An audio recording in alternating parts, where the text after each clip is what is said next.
Tú eres mío. ¿Cómo?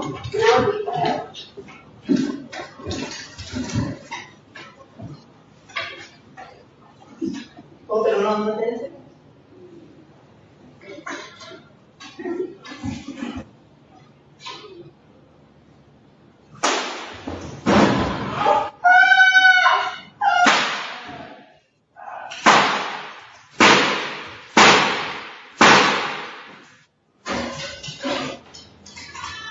¿Qué fue esto? ¿Qué hiciste, loca? Nada, te me hice enojar. ¿Qué te pasa, loca? Mi familia. Tu familia es mía. Tú eres mío y ella es Tú eres mío. Hay una imagen que no necesita explicación. Una mujer de 63 años camina detrás de otra mujer de 27. Las dos salen del encuadre de una cámara de videovigilancia instalada dentro de un departamento en la calle Edgar Allan Poe, número 14, en la colonia Polanco III, sección, Alcaldía Miguel Hidalgo, Ciudad de México. Lo que ocurre a continuación no se ve, se escucha. Primero un disparo, luego un grito, luego 5 detonaciones más. Después, silencio. La imagen tiene fecha, 15 de abril de 2026. Tiene hora aproximada, la mañana. Tiene una dirección exacta. Tiene 2 nombres. El de la mujer que camina adelante, Carolina Flores Gómez, 27 años, ex reina de belleza, madre de una bebé de 8 meses. El de la mujer que la sigue, Erika María Guadalupe Herrera Coriand, 63 años, ex candidata a regidora en Ensenada, Baja California, suegra de la víctima. Lo que no tiene la imagen, lo que ninguna cámara puede capturar, es la arquitectura interior del acto. La pregunta que este texto intenta responder no es solamente quién disparó. La pregunta es, ¿qué clase de mente lleva a una mujer a cruzar el país con un arma calibre 9 milímetros en la cartera, a entrar a la casa de su hijo y de su nuera, a caminar con paso calmo detrás de una joven que acaba de salir de bañarse y viste una bata de dormir, y a dispararle 12 veces, 6 en la cabeza, 6 en el tórax, a corta distancia, mientras en la habitación contigua su propio hijo sostiene en brazos a una bebé de 8 meses, y que al ser confrontada por ese hijo, segundos después, responde con 4 palabras: nada me hizo enojar. Esa respuesta es la pieza central del rompecabezas, no porque explique el crimen, sino porque lo revela. Ensenada es una ciudad costera del estado de Baja California, en el extremo noroeste de México, separada de Estados Unidos por apenas 60 kilómetros de frontera y por décadas de tráfico humano, comercial y político. Es una ciudad de mediano tamaño con ambiciones de ciudad grande, con un puerto activo y una clase media que aspira a la respetabilidad. Es también el lugar donde nació Carolina Flores Gómez el 4 de abril de 1999, donde estudió en el Colegio El Tesoro del Saber y más tarde en la Preparatoria Benito Juárez, donde se especializó en laboratorio químico, donde comenzó a participar en concursos de belleza desde adolescente y donde, en 2017, a los 17 años, fue coronada Miss Teen Universe Baja California, título que le abrió las puertas a una trayectoria en el modelaje y en las redes sociales. Es también el lugar donde vivía Erika María Guadalupe Herrera Coriand. Los registros oficiales disponibles sitúan a Erika Herrera como candidata a regidora en el municipio de Ensenada durante 2016. La candidatura a regidora en el sistema político mexicano implica participación en las listas de un partido o coalición para integrar el cabildo municipal, el órgano colegiado que acompaña al alcalde en la administración local. No se trata de una candidatura de alto perfil, pero sí de un perfil público, de una persona que conocía los mecanismos del poder local, que tenía o buscó tener relaciones institucionales, que se movía en un ambiente donde los vínculos y los favores circulan con una lógica distinta a la del ciudadano anónimo. Esa candidatura data de 10 años antes del crimen. Lo que ocurrió en esa década, qué actividades mantuvo Erika Herrera, qué recursos acumuló o perdió, con quiénes mantuvo relaciones, con qué partido o estructura política se alineó, con quiénes construyó o destruyó lealtades, es parte de la investigación que la Fiscalía General de Justicia de la Ciudad de México tiene activa al momento de publicar este texto. La pregunta sobre los recursos y los contactos de Erika Herrera no es secundaria, es central. Una mujer prófuga no se mantiene oculta en el vacío, necesita dinero, necesita transporte, necesita al menos una persona que le facilite refugio o paso. La Fiscalía de la Ciudad de México mantiene vigilancia sobre rutas de fuga y ha emitido alertas migratorias en aeropuertos y puntos fronterizos. La frontera norte de Baja California, Tijuana, Mexicali, Tecate, está a pocas horas de Ensenada. Del otro lado hay otro país, otras jurisdicciones, otras posibilidades de desaparecer. La hipótesis de que Erika Herrera usó contactos de su entorno político o social para facilitar la fuga es una línea de investigación que las autoridades no han descartado públicamente. Lo que sí está documentado es que Alejandro Sánchez, hijo de Erika Herrera, mantenía actividades empresariales en Baja California. La relación entre Alejandro y Carolina Flores está documentada desde 2021 en publicaciones en redes sociales. No se conoce la fecha exacta del matrimonio ni los detalles de cómo se formalizó esa unión. Lo que sí está claro, a partir de las declaraciones del propio Alejandro a la Fiscalía y de los testimonios de la madre de Carolina recogidos en medios, es que la relación entre Carolina y su suegra fue conflictiva desde etapas tempranas. Carolina Flores construyó su trayectoria con la misma metodología que muchas jóvenes de ciudades medianas en México. A través de las plataformas digitales y los certámenes de belleza, convirtió una corona local en una presencia pública sostenida. Miss Teen Universe Baja California 2017 no era el escalón final, era el punto de partida. Después vinieron el modelaje publicitario, la presencia en Instagram y TikTok, los contenidos sobre estilo de vida y maternidad, los miles de seguidores que ahora llevan el hashtag de su nombre. Carolina Flores era también una mujer que se casó, que tuvo una hija, que dejó de lado, según sus propias palabras en redes sociales, algunos sueños para construir una familia, que se mudó de Ensenada a Ciudad de México, que en algún momento, en un video publicado antes de ese viaje, confesó que no sabía por qué tenía miedo de ir a vivir a la capital.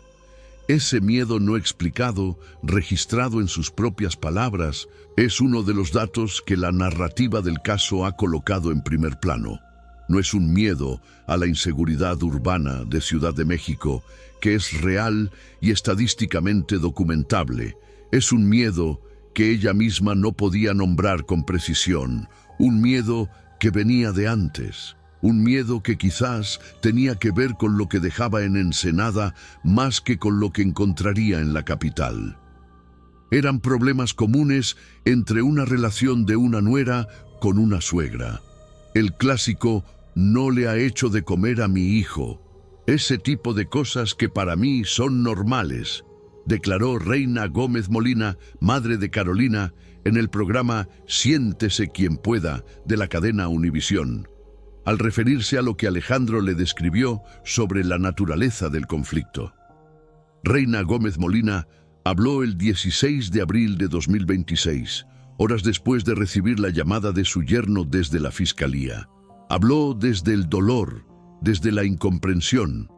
Sus palabras tienen el peso de quien intenta racionalizar lo irracional, porque lo que ella describe como problemas comunes tuvo un desenlace que dista infinitamente de lo común: 12 impactos de bala en el cuerpo de su hija.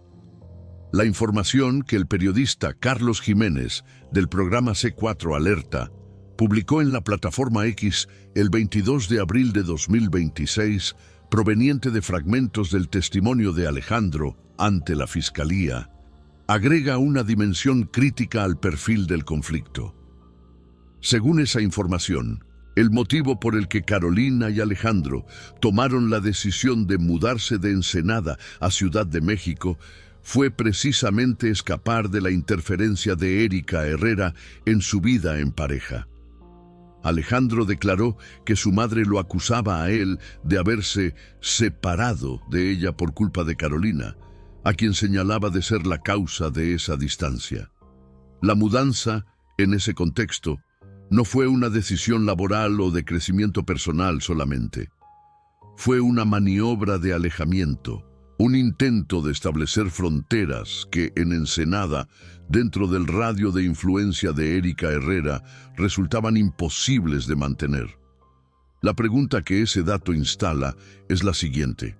Si Carolina y Alejandro se mudaron a Ciudad de México para alejarse de la madre de él, ¿qué hacía Erika Herrera en el departamento de Polanco la mañana del 15 de abril de 2026? La respuesta que circuló en redes sociales, basada en los reportes del periodista Carlos Jiménez, es contundente en su laconismo. Solo vino a CDMX a matar a Carolina. No es una afirmación de la Fiscalía, es la síntesis del testimonio del esposo, según la interpretación del periodista, pero se alinea con los hechos materiales disponibles. Erika Herrera viajó a Ciudad de México, se presentó en el departamento de su hijo, y ese mismo día, Carolina Flores Gómez murió con 12 disparos en el cuerpo. El video del monitor de seguridad instalado dentro del departamento muestra a las dos mujeres en el espacio común de la vivienda. Se intercambian palabras. Carolina se dirige hacia otra habitación. Erika Herrera la sigue. El arma, según los peritos de la Fiscalía que aseguraron la escena al día siguiente, era una pistola calibre 9 milímetros. En el departamento se encontraron 7 casquillos y 4 balas deformadas. El guardia de seguridad del edificio declaró que no escuchó detonaciones ni movimientos extraños esa noche. Ese dato, la ausencia de detonaciones audibles para el guardia del edificio, es uno de los elementos que la Fiscalía analiza. Alejandro Sánchez no llamó a la policía al escuchar los disparos, no llamó al escuchar el grito de su esposa. Entró a la habitación con su bebé en brazos, encontró a su madre y le preguntó: ¿Qué hiciste, loca? La respuesta de Erika Herrera tiene 4 palabras en su versión más corta. Nada me hizo enojar. En la versión más larga del audio, documentada por múltiples medios, añadió: Tu familia es mía, tú eras mío y ella no. Alejandro dejó salir a su madre del departamento. Esa decisión, dejar ir a su madre, quedarse solo en el departamento con el cuerpo de su esposa y su hija de 8 meses, no llamar a la policía durante horas, no alertar a la familia de Carolina hasta el día siguiente, es el segundo elemento central de este caso. Es también el elemento que la Fiscalía General de Justicia de la Ciudad de México está investigando con mayor cuidado en relación con la posible responsabilidad de Alejandro Sánchez por encubrimiento o complicidad por omisión. No existe en los registros públicos disponibles al 23 de abril de 2026 ningún diagnóstico psicológico o psiquiátrico de Erika María Guadalupe Herrera Coriand. La Fiscalía no ha publicado ninguna evaluación de ese tipo sobre la principal sospechosa, que permanece prófuga.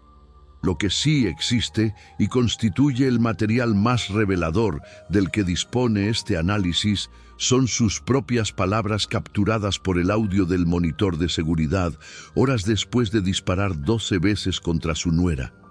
Nada me hizo enojar. Tu familia es mía. Tú eras mío y ella no. 3 oraciones. Cada una es una pieza del rompecabezas. Juntas conforman el retrato de una estructura psicológica que los especialistas en comportamiento humano reconocerían de inmediato, aunque con terminología más precisa que la que se puede usar en un texto periodístico sin caer en el terreno del diagnóstico no autorizado. Lo primero que revelan esas palabras es la ausencia de una respuesta de pánico.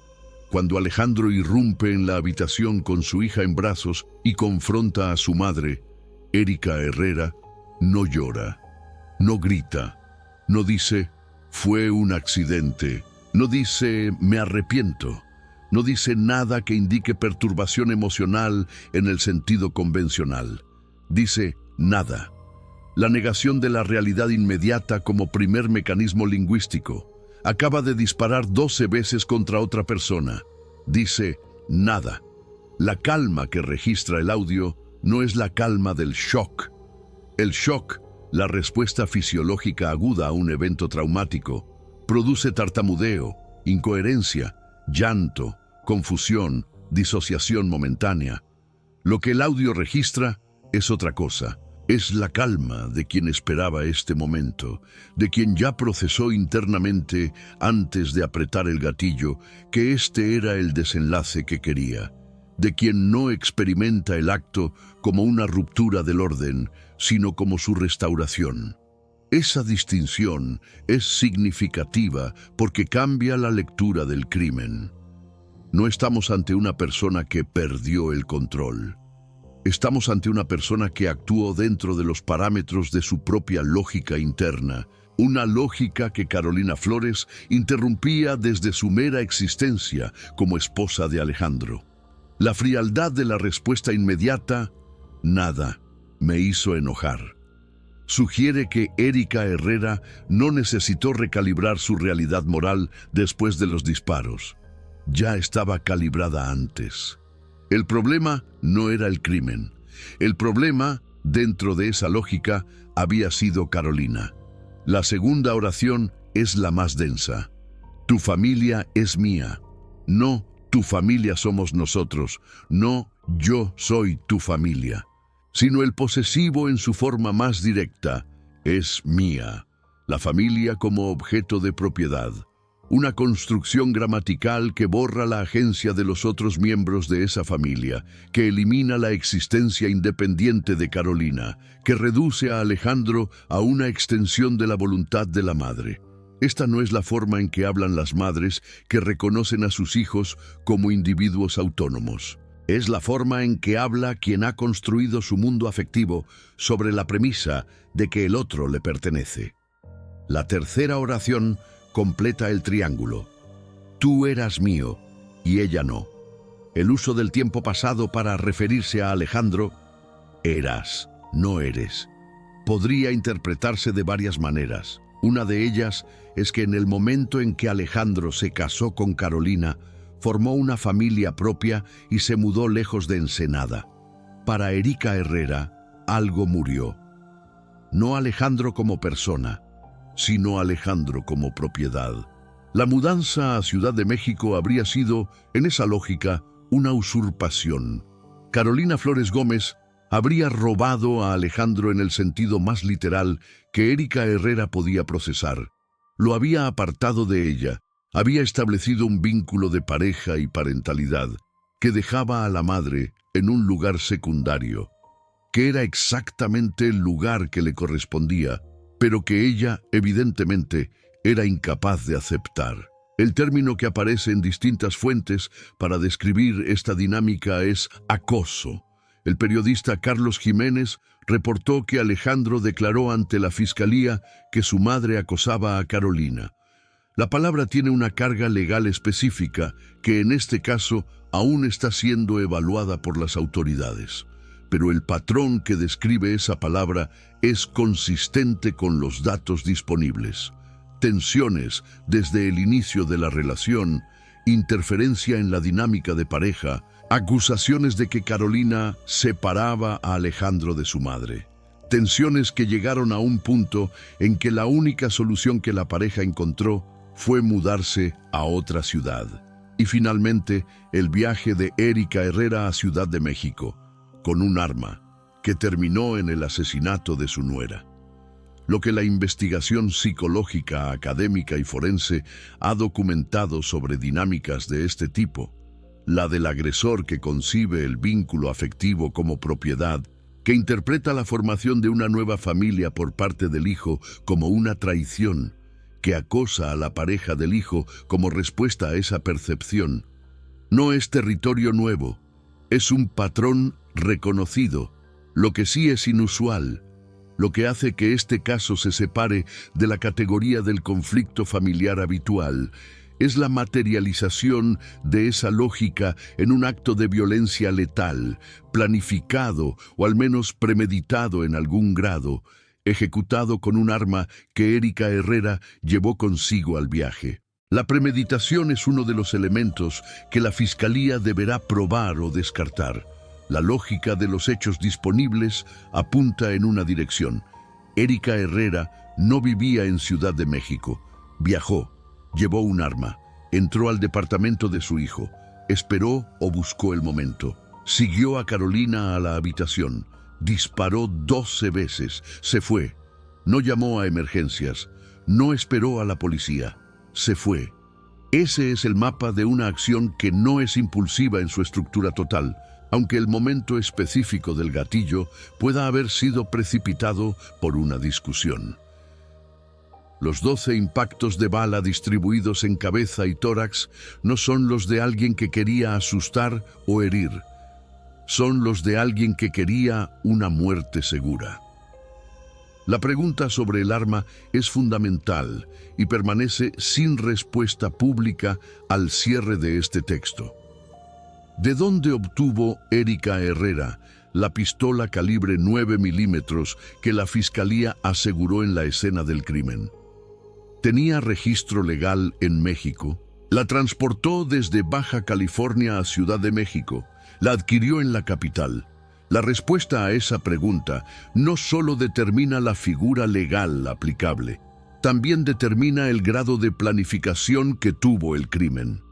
Una mujer que compra un arma ilegal en Ciudad de México días antes de un viaje, o que viaja con un arma sin registro desde el norte del país, no está actuando por impulso, está actuando con un plan. El video del monitor de seguridad del departamento documenta que Erika Herrera caminó detrás de Carolina hacia la habitación sin mostrar gesto alguno, según la descripción de la Fiscalía, ocultando el arma entre sus ropas.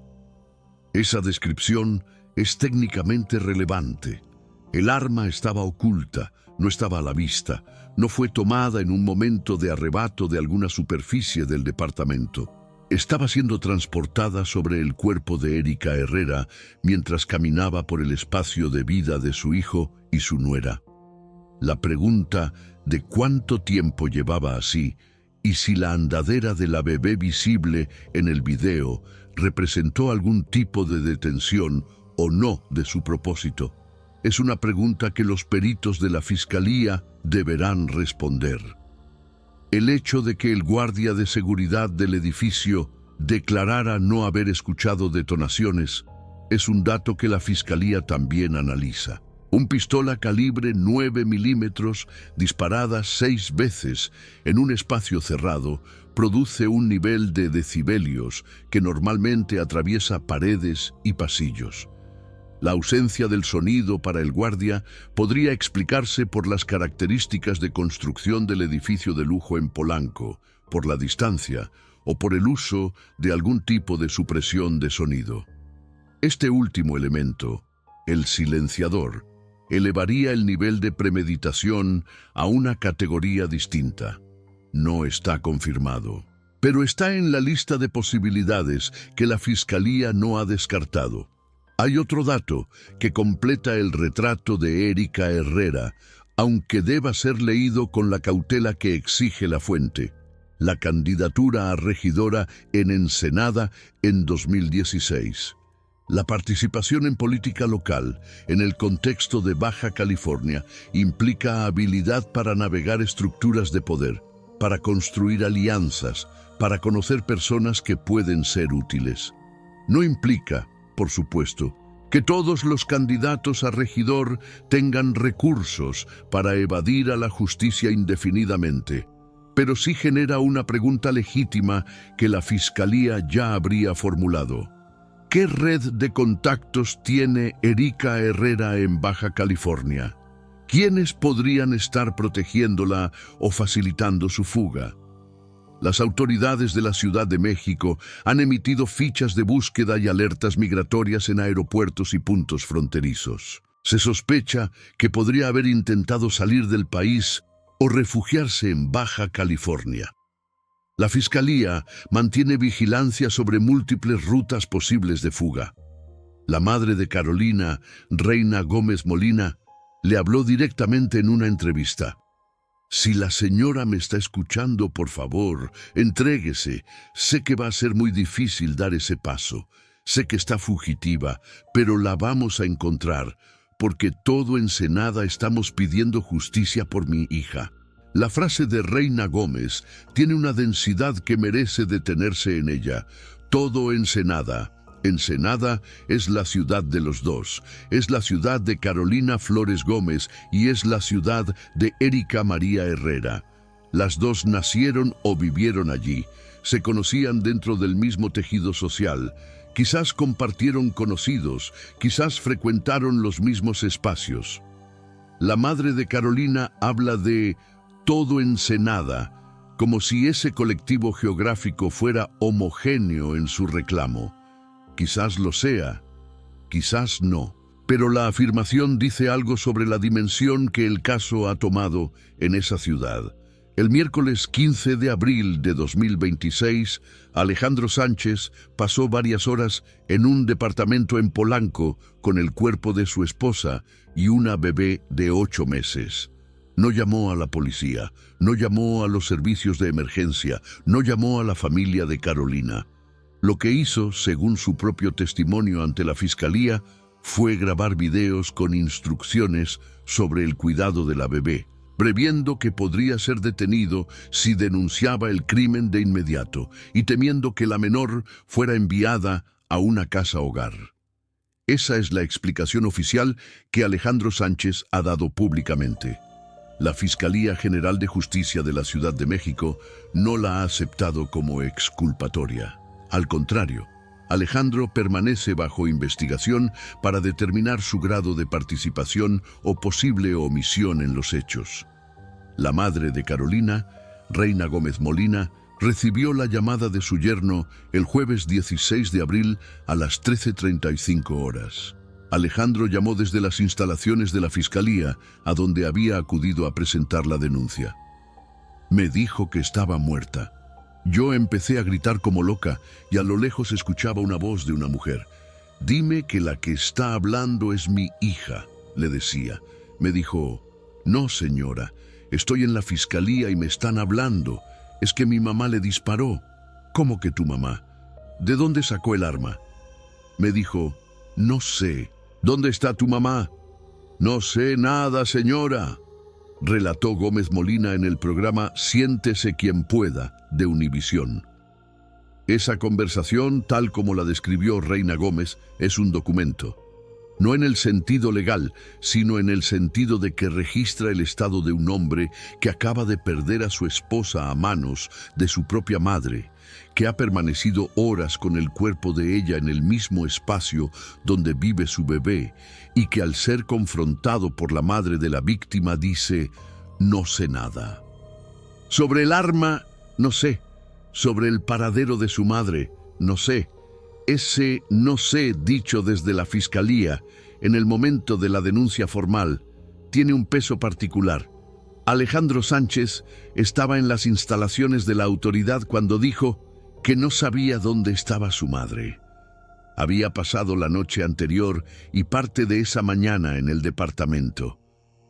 Había hablado con su madre después del crimen, la había confrontado, la había escuchado decir, tú eras mío, y ella no, y la había dejado irse. Y ahora, desde la Fiscalía decía que no sabía nada.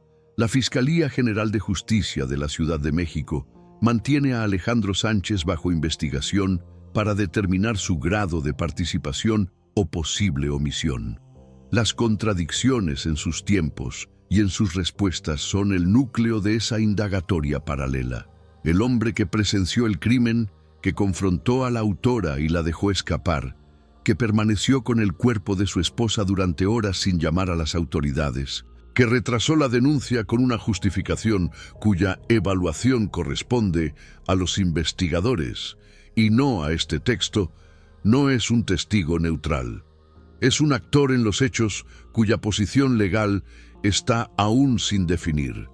El retraso en la denuncia tuvo una consecuencia directa que la Fiscalía y los colectivos feministas han señalado con precisión. Le dio a Erika Herrera el tiempo para huir. Entre las horas que transcurrieron desde el crimen hasta que Alejandro se presentó en la Fiscalía el 16 de abril, Erika Herrera salió del departamento, salió de la ciudad, posiblemente salió del estado o del país. La ventana de tiempo que ese retraso abrió es parte central del análisis de la Fiscalía sobre la actuación de Alejandro. Reina Gómez le preguntó directamente a su yerno si él y el bebé habían permanecido en el departamento mientras el cuerpo de Carolina estaba ahí tirada. La respuesta de Alejandro, según el relato de la madre, ¿es en serio su pregunta? Y Reina, claro que es en serio mi pregunta. O sea, ¿cómo pudiste estar con ella tanto tiempo y ella ahí tirada?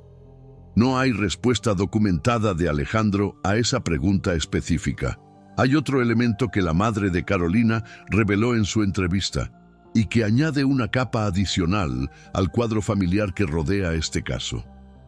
Reina Gómez dijo que cuando se ofreció a hacerse cargo de la niña, Alejandro rechazó la propuesta. Su argumento: Carolina y él habían tomado la decisión, en acuerdo previo, de que ni la madre de él ni la madre de ella quedarían a cargo de la bebé si ambos faltaran.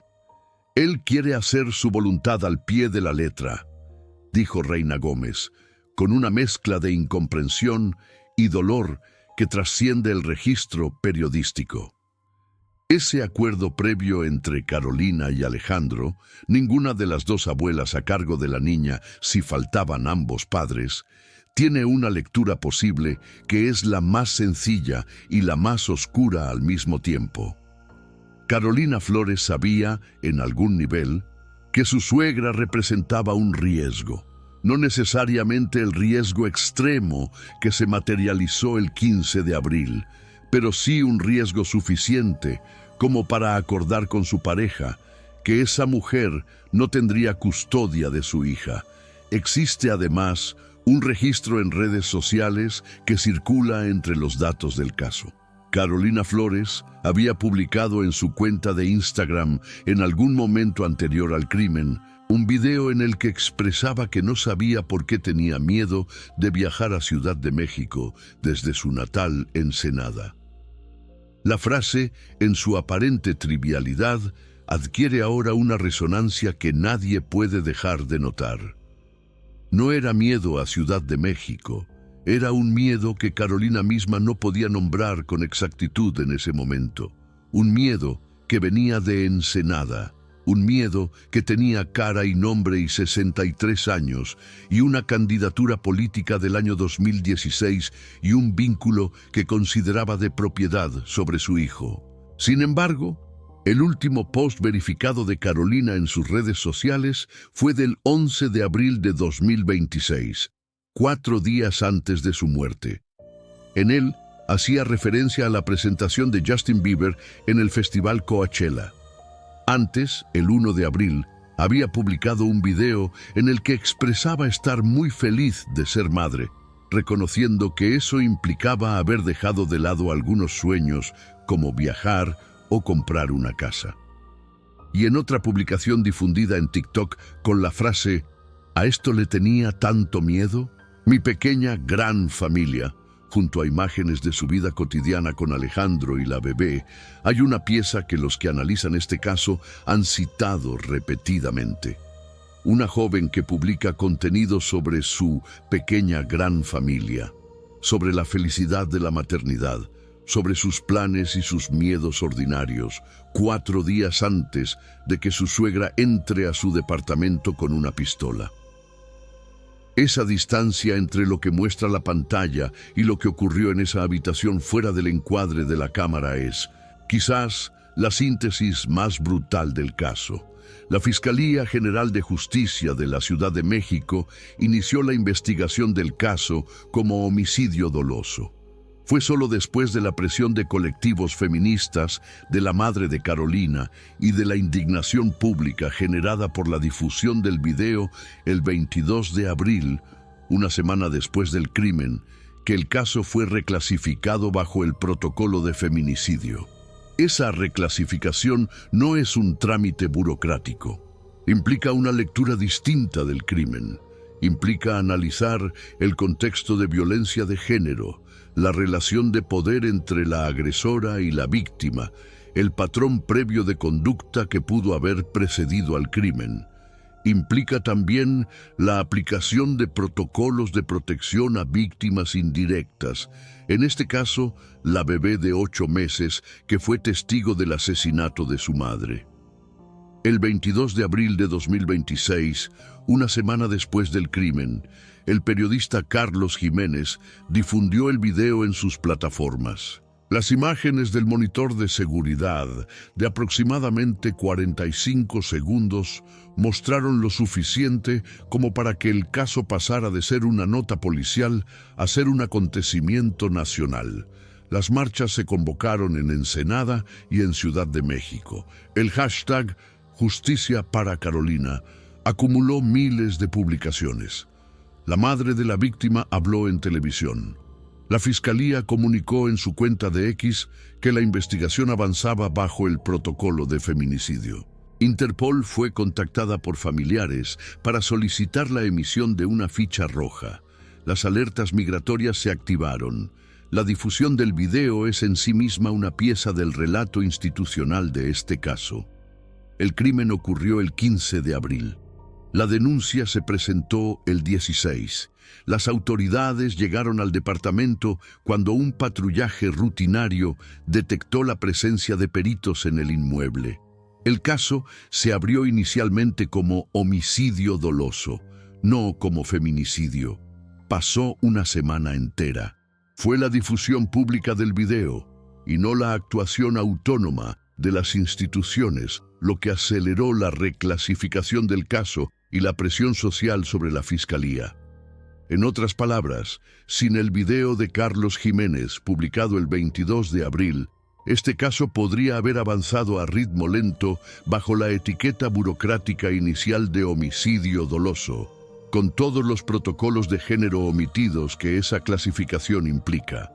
Ese dato sobre los tiempos institucionales no es periférico. Es parte del relato completo. Los colectivos feministas que exigieron la reclasificación del caso tenían razón en señalar que la primera calificación era insuficiente.